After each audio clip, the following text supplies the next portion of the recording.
Hello guys, welcome back to Just Grow. तो जैसा कि आपको पता है, हमने अपने इस यूट्यूब चैनल पे फिजिकल ज्योग्राफी की सीरीज स्टार्ट कर रखी है। अगर मैं बात करूं इसी के साथ सीरीज के साथ साथ हमने इस चैनल पे दो सीरीज कंप्लीट कर ली हैं। वो दो सीरीज, एक पॉलिटी की सीरीज हमने कंप्लीट कर ली है और पॉलिटी की सीरीज के साथ साथ हमने इंडियन ज्योग्राफी की सीरीज भी कंप्लीट कर ली है। तो आई विल सजेस्ट, इस सीरीज को देखने से पहले आई विल सजेस्ट आप उन दो सीरीज को अच्छे से पढ़ लेना। काफी ज्यादा आपकी प्रिपरेशन जर्नी में अच्छा साबित होंगी, वो एक हेल्पफुल साबित होंगी वो सीरीज। ठीक है, तो इस सीरीज की अगर मैं बात करूं लास्ट वीडियो की, तो लास्ट वीडियो में हमने अर्थक्वेक को बहुत अच्छे से कवर कर लिया था। आज की इस वीडियो में हम कवर करेंगे वॉल्केनोस। तो आइए चलते हैं हम अपने टॉपिक पे आगे बढ़ने से पहले आई विल सजेस्ट, अगर आपको मेरे ये हैंड रिटन नोट्स परचेस करने हैं तो डिस्क्रिप्शन में मेरा नंबर है, आप मुझसे वहां पे जाके व्हाट्सएप पे कॉन्टैक्ट कर सकते हैं और नोट्स परचेस कर सकते हैं। काफी ज्यादा हेल्पफुल साबित होंगे आपकी एग्जाम प्रिपरेशन जर्नी में मेरे ये हैंड रिटन नोट्स। तो आइए चलते हैं हम अपने टॉपिक वॉल्केनोस पे। तो ये रहा हमारा आज का टॉपिक वॉल्केनोस। अब वॉल्केनोस क्या होता है हम सबको पता है, इतना शॉर्ट फॉर्म में वॉल्केनोस होता क्या। तो आइए देखते हैं इसकी definition. An opening in the earth crust, earth crust में एक ओपनिंग होती है जिसके कारण गैसेस, मॉल्टन रॉक मटेरियल, एशिस या स्टीम बाहर को निकलते हैं। मतलब अर्थ क्रस्ट है, ये रही अर्थ क्रस्ट। यहाँ पे एक मतलब आप लगा लो कि एक ओपनिंग होगी, यहाँ पे एक लगा ली हमने ओपनिंग, यहां से मतलब गैसेस भी आएंगी बाहर, मॉल्टन रॉक मटेरियल, एशिस, स्टीम्स। आपने स्टीम्स मतलब गर्म पानी के झरने, जो भी जिसे भी हम कहते हैं, इरप्शन, ड्यूरिंग इरप्शन, इरप्शन के टाइम पे, ठीक है, बाहर को आते हैं ये तो। और इसी फिनोमिना को हमने नाम दिया एक वॉल्केनो। ठीक है, आगे देखते हैं। वॉल्केनो में अभी in those parts where rock strata is relatively weak, opening is called vent. जब ये जो पार्ट है, अब ये जो मैंने आपको कहा जो वॉल्केनो होता है, इसका इरप्शन जहां से निकलता है, ये जो ओपनिंग है, इसको हमने नाम दिया है वेंट। ठीक है, ये लिखा है vent. In those parts rock strata is relatively weak. जब इरप्ट करता है ना ये, इसके आसपास के जो रॉक स्टार्टा होता है ना, इसी के आसपास के जो पार्ट्स हैं, वहां पे रिलेटिवली रॉक की लेयर जो होती है वो वीक होती है। इसी के कारण वो बाहर आ जाता है और बाहर जाके वो आगे इरप्ट करता है। ठीक है, और देखते हैं आगे। Depending upon its explosive nature different landforms are formed. जिस टाइप की इसकी एक्सप्लोजिव नेचर है, कि मतलब वो कितना एक्सप्लोर कर रहा है, ज्यादा कर रहा है, कम कर रहा है, मतलब उसकी डिपेंडेंसी पे डिफरेंट लैंडफॉर्म्स आर फॉर्म्ड, बहुत सारे लैंडफॉर्म्स बनते हैं। तो आइए देखते हैं कौन कौन से। बेसिकली दो मेजर प्रकार के लैंडफॉर्म्स देखने को मिलते हैं अगर वॉल्केनो ज्यादा एक्सप्लोजिव नहीं है और अगर वॉल्केनो ज्यादा एक्सप्लोजिव है। If volcano is not explosive तब हमें देखने को मिलते हैं प्लेट्यूज, और अगर वॉल्केनो ज्यादा एक्सप्लोजिव है तब हमें देखने को मिलते हैं माउंटेन्स। ठीक है, आई होप सो आपको ये चीज समझ आ गई होगी कि उसके एक्सप्लोजिवनेस के ऊपर जो दो लैंडफॉर्म्स देखने को मिलते हैं वो कौन कौन से होते हैं। ठीक है, तो आइए देखते हैं। तो आगे चलते हैं हम अपने टॉपिक पे।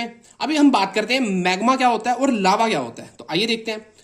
मैग्मा सबसे पहले हम पढ़ लेते हैं मैग्मा क्या होता है। मैग्मा होता है to denote the molten rocks and related material seen inside the earth. Earth के अंदर जो मोल्टन रॉक्स और रिलेटेड मटेरियल होता है, इसी का रिलेटेड, उसी को हमने नाम दे देते हैं मैग्मा। ठीक है, और एस्थीनोस्फेयर यानी जो अपर मेंटल है वो होता है सोर्स ऑफ मैग्मा का। आगे देख लेते हैं लावा क्या होता है। Once the magma comes out of the earth, जब मैग्मा अर्थ क्रस्ट से बाहर आ जाता है, मतलब through the went of volcano. Volcano का ये जो वेंट है, ये लगा लो आप, वॉल्केनो एक है ना, ये जो इसका वेंट है, इसके वेंट से जब मैग्मा बाहर की तरफ आता है, बाहर आके जो बनता है, तो उसको हम नाम दे देते हैं एक टर्म जो कि है लावा। तो आपको समझ आ गई होगी, जो अंदर है तो मैग्मा है, बाहर आ गया तो वो लावा बन जाएगा। ठीक है, magma on the earth surface, इसी को हम बेसिकली कहते हैं अर्थ सरफेस के ऊपर मैग्मा, इसी को हमने नाम दे दिया लावा। ठीक है, मतलब धरती के अगर अंदर है, सरफेस के अंदर है, तो वो मैग्मा है, सरफेस के बाहर आ गया तो वो लावा बन गया। आगे देख लेते हैं। Volcanic activity is an example of endogenic forces. अब एंडोजेनिक फोर्सेस कौन सी होती हैं? ये इंटरनल फोर्सेस होती हैं, फोर्सेस इनसाइड अर्थ, प्रेशर क्रिएटेड फोर्सेस, मतलब जो अंदर की तरफ फोर्स लगती है ना, तो अंदर से जो फोर्स लगती है उसी को हमने नाम दिया है एंडोजेनिक फोर्सेस, मतलब इंटरनल फोर्सेस है। और वॉल्केनिक एक्टिविटी भी इन्हीं फोर्सेस यानी एंडोजेनिक फोर्सेस का ही एक एग्जांपल है। ठीक है, तो दिस वाज ओनली फॉर इस पेज के लिए। तो चलते हैं हम अपने नेक्स्ट पेज पे। तो नेक्स्ट पेज पे हम पढ़ने वाले हैं एसिडिक लावा और बेसिक लावा के बारे में। एक डिफरेंस हम देख लेते हैं। एसिडिक लावा क्या होता है? मोहर विस्कस होता है और ये नॉन विस्कस होता है। अगर हम बात करें इसके कलर की, तो ये लाइटर इन कलर, मतलब कलर थोड़ा लाइट होता है, इसका कलर थोड़ा डार्किश में आप कह सकते हैं। ठीक है, because of lower silica content भी। आगे देख लेते हैं। हैज हायर सिलिका कंटेंट, इसमें कम सिलिका कंटेंट होता है।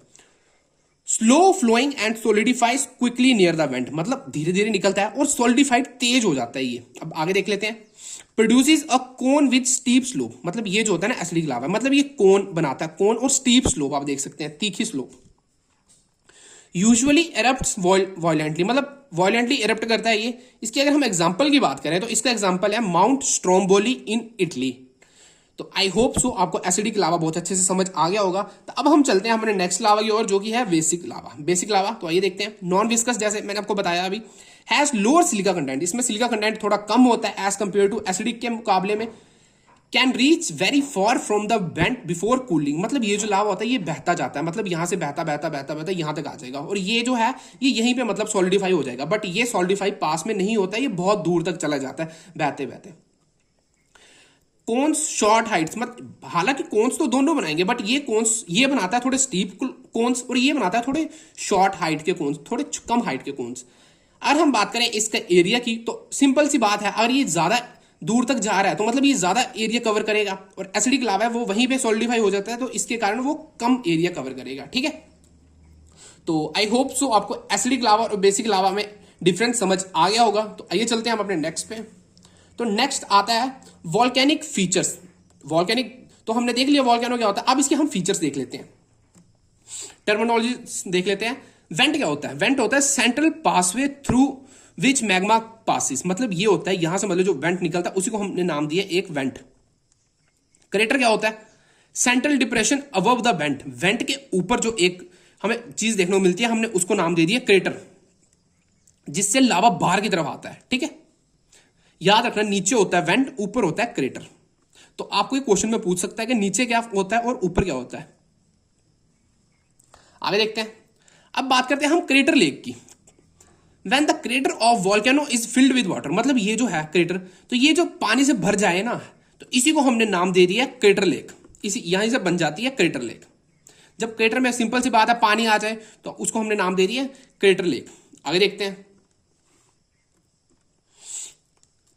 पैरासाइटिक कोन। अब पैरासाइटिक कोन क्या चीज होती है आइए देखते हैं। अब वॉल्केनिक eruption में क्रिएट क्रैक्स इन वॉल्केनो, मतलब ये वॉल्केनिक जब eruption होता है ना ये क्रैक ला देगा वॉल्केनो में, तो जिसके कारण मतलब लावा में राइज स्मॉल एरप्शन होता है। और अगर हम बात करें यहाँ पे प्रिंसिपल कोन जो बनता है हमें वो छोटा होता है एडजेसेंट स्मॉल वॉल्केनो। तो ये मैंने थोड़ा आई थिंक थोड़ा इरेज हो गया, स्मॉल वॉल्केनो लिखा है यहाँ पे। तो आइए हम चलते हैं हमारे नेक्स्ट पेज पे। अब हम देखते हैं इंपॉर्टेंट एसोसिएटेड लैंडफॉर्म्स, जो वॉल्केनो से एसोसिएटेड लैंडफॉर्म्स है तो उनको हम समझ लेते हैं। सबसे पहले आता है हॉट स्प्रिंग, फिर आता है गीजर्स, फिर आता है फ्यूमेरोल्स, उसके बाद क्या आता है? उसके बाद आता है सॉल्फेट्रस और आता है स्ट्रेटोवोल्केनो। ठीक है, वन बाय वन देखते हैं इनको। सबसे पहले आता है हॉट स्प्रिंग। हॉट स्प्रिंग क्या होता है? व्हेन सुपर हीटेड वाटर, जब बहुत गर्म पानी फ्लोज होता है टू अर्थ सरफेस, जो अर्थ सरफेस पे जब बहुत ही ज्यादा गर्म पानी फ्लोट होता है उसी को हम नाम दे दिया हमने हॉट स्प्रिंग्स। अब गीजर्स क्या होते हैं? Super heat water plus steam, मतलब स्टीम की फॉर्म में जब सुपर हीट वाटर निकलता है उसको हमने नाम दे दिया गीजर्स। ठीक है, अब फ्यूमेरोल्स क्या होते हैं? Fumaroles vents that eject steam gases from earth surface, जब वेंट जो है वेंट से जब स्टीम और गैसेस निकलती हैं अर्थ सरफ क्रश से, हम उसको नाम दे देते हैं हम फ्यूमेरोल्स। आप आगे नेक्स्ट देख लेते हैं सॉल्फेट्रस। ये क्या होता है? Fumaroles that eject sulphur rich gases, जब फ्यूमेरोल्स से सल्फर रिच गैसेस निकलती है उसको हम नाम देते हैं सल्फेट्रेट्स। आगे देख लेते हैं, लास्ट आता है हमारे पास स्ट्रेटोवोल्केनो। अब स्ट्रेटोवोल्केनो क्या होता है देखते हैं। Conical volcano built by many layers of hardened lava, बहुत सारी हार्डन्ड लावा जो है वो सॉलिडिफाई हो जाती है, उसके कारण जो एक कॉनिकल सा वोल्केनो हमें देखने को मिलता है उसी को हम नाम देते हैं स्ट्रेटोवोल्केनो। और इसी वोल्केनो को हम कहते हैं ऑल्सो कॉल्ड कॉम्पोजिट वोल्केनो। तो आई होप सो आपको ये चीज इंपॉर्टेंट एसोसिएटेड लैंडफॉर्म समझ आ गए होंगे। तो इसी के साथ साथ हम चलते हैं हमारे इस टॉपिक नेक्स्ट पे। तो नेक्स्ट आता है हमारे पास क्लासिफिकेशन ऑफ वॉल्केनोस। अब वॉल्केनोस हमने पढ़ तो लिए क्या होते हैं कैसे होते हैं, अब हम इनको क्लासीफाई करते हैं कि सबसे पहले on the basis of eruption देख लेते हैं, फिर हम देखेंगे on the basis of periodicity of eruption, मतलब कितनी देर के लिए इरप्ट होते हैं। सबसे पहले हम देखते हैं on the basis of mode of eruption. Eruption के मोड पे कौन कौन से होते हैं? एक होता है एक्सप्लोजिव टाइप वॉल्केनो जो काफी ज्यादा मतलब एक्सप्लोड होता रहता है, और दूसरा होता है क्वाइट टाइप, मतलब ज्यादा एक्सप्लोड नहीं होता या थोड़ी देर से मतलब शांति है बहुत ज्यादा टाइम से। फिर आते हैं हमारे पास एक्टिव वॉल्केनो जो रिसेंट डे बाय डे मतलब एक्सप्लोर करते ही रहते हैं, मतलब थोड़े थोड़े टाइम में। फिर आता है डोरमेंट कम, तो और फिर लास्ट में आते हैं हमारे पास एक्सटिंक्ट वॉल्केनो। ठीक है, तो आइए चलते हैं हम अपने नेक्स्ट पेज पे। तो नेक्स्ट पेज पे हम सबसे पहले देखेंगे क्वाइट एरप्शंस और उसके बाद देखेंगे हम एक्सप्लोजिव एरप्शंस। अब क्वाइट एरप्शंस इसमें बेसिकली सिलिका कंटेंट कम होगा, क्वाइट होते हैं तो सिलिका कंटेंट इसमें कम होगा, मेनली लो सिलिका कंटेंट वॉल्केनोस। ठीक है, थिन होते हैं मतलब पतले, रनी एंड फ्लोज इजीली। आगे देखते हैं, can flow for many kilometres, मतलब ये बहुत ज्यादा किलोमीटर्स तक फ्लो कर सकते हैं। क्लाइमेस्ट वॉल्केनो ऑफ वॉल्केनिक इवेंट्स, मतलब शांत किस्म के वॉल्केनो हम इसको कहा जाते हैं। नाम से लिखा है, नाम में लिखा है अगर क्वाइट तो मतलब काम होते हैं ये वॉल्केनो। एग्जाम्पल की अगर हम बात करें तो हवाइन एरप्शंस। नेक्स्ट देख लेते हैं हम, नेक्स्ट आता है हमारे पास एक्सप्लोजिव वॉल्केनो, एक्सप्लोजिव एरप्शंस। तो देखते हैं, most violent type of eruption, नाम में लिखा है एक्सप्लोजिव तो मतलब काफी ज्यादा वायलेंट होते हैं ये।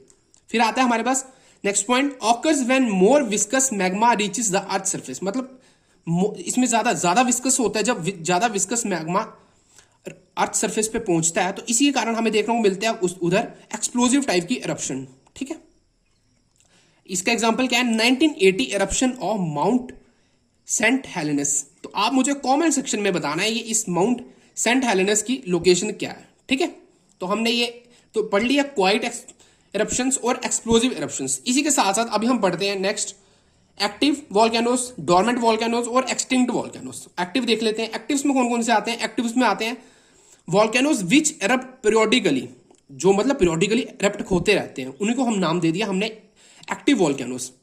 either erupting और is likely to erupt in future, मतलब या तो वो erupt हो रहे हैं या तो वो इन फ्यूचर में erupt होने की उनकी संभावना है कि इन फ्यूचर भी erupt हो सकते हैं। अगर हम इसकी एग्जांपल की बात करें तो इनका एग्जांपल है माउंट इटना, माउंट स्ट्रोम्बोली और माउंट मेयोन।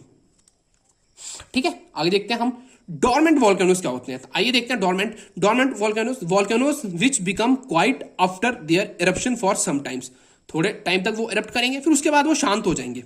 एग्जांपल की बात करें फुजियामा और बैरन आइलैंड, ये आप मुझे बताना बैरन आइलैंड है ना इंडिया की कौन सी यूनियन टेरिटरी में है। ठीक है, ये इंडियन वॉल्केनो है। आगे देखते हैं एक्सटिंक्ट वॉल्केनो, नाम से स्पष्ट हो रहा है हमें no indication of future eruption, मतलब यहां पे कोई फ्यूचर की एरप्शन नहीं है कि इसने फ्यूचर में ये एरप्ट होगा, इसकी कोई संभावना नहीं होती है कि ये नहीं एरप्ट होंगे, मतलब शांत होते हैं ये। ठीक है, तो दिस वाज फॉर वॉल्केनोस। तो अब चलते हैं हम अपने नेक्स्ट पेज पे।